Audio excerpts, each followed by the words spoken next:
Hello guys, welcome back to my channel. আশা করছি তোমরা সবাই খুব খুব খুব ভালো আছো। আমিও খুব ভালো আছি। তো আমরা চলে এসেছি মায়াপুর, আর মায়াপুর থেকে এখন আমরা যাচ্ছি নবদ্বীপ। আর নবদ্বীপে যাওয়ার জন্য আমাদেরকে এখানে লঞ্চে করে যেতে হবে। আর দেখতে পাচ্ছ চারিদিকে শুধু জল আর জল, এত ভালো লাগছিল। আর এটা আমি আমার লাইফে ফার্স্ট টাইম লঞ্চে উঠেছি, আমি এর আগে কোনো দিনই লঞ্চে উঠিনি। আর কী সুন্দর লাগছিল, মানে তোমাদেরকে ঠিক ভাষায় প্রকাশ করতে পারবো না। চারিদিকটা ভীষণ সুন্দর।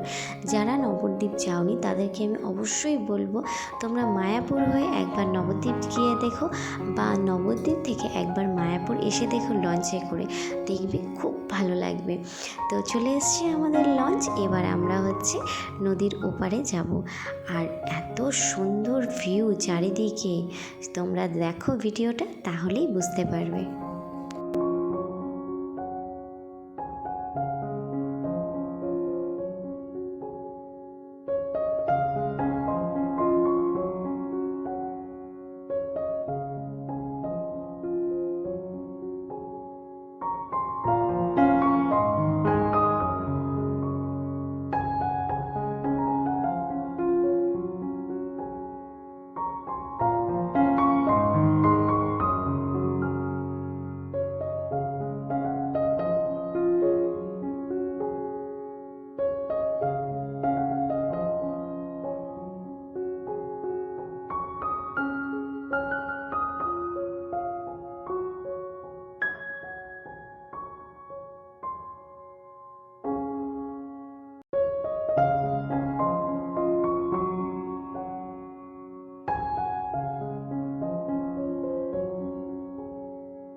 তো আমরা পৌঁছে গেলাম নবদ্বীপ। আর দেখতে পাচ্ছ চারিদিকে জল, আর এই মায়াপুরের স্কন মন্দিরের যে চূড়াটা সেটাও কিন্তু একদম স্পষ্ট দেখা যাচ্ছিল।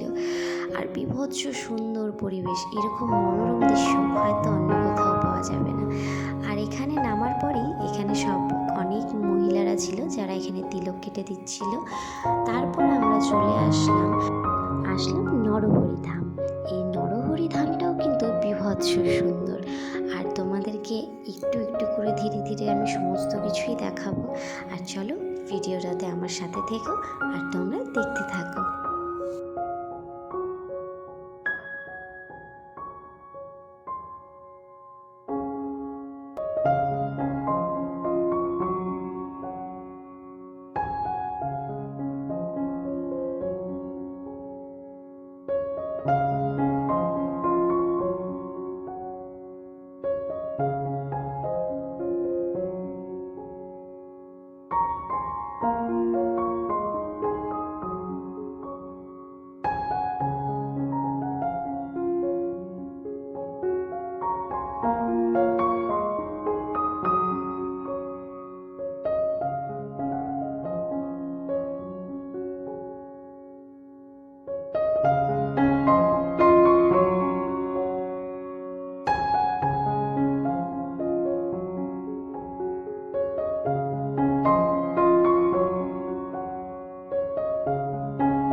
দিয়ে যাচ্ছি। এই জায়গাটা কিন্তু ভীষণ সুন্দর ছিল, তোমরা অবশ্যই একবার গিয়ে দেখো। আর তারপর চলে আসলাম মিষ্টান্ন ভবন। এখানে খুব সুন্দর সুন্দর মিষ্টি আর দই পাওয়া যায়, তো সেখান থেকে অল্প আমরা দই খেয়ে নিলাম। আর দই আনবো ভেবেছিলাম, কিন্তু সময় ছিল না হাতে, তার জন্য ভাবলাম যদি নষ্ট হয়ে যায়, তার জন্য আর আনিনি। তো যাই হোক, এখান থেকে মিষ্টি দই এসব কিছু খেয়ে আমরা এখন রওনা দিলাম মায়াপুরের উদ্দেশ্যে। আর ভিডিওটা যদি তোমাদের ভালো লাগে অবশ্যই লাইক, শেয়ার, সাবস্ক্রাইব করতে একদম ভুলো না। তো আজকের মতন টাটা, দেখা হচ্ছে নেক্সট ভিডিওতে।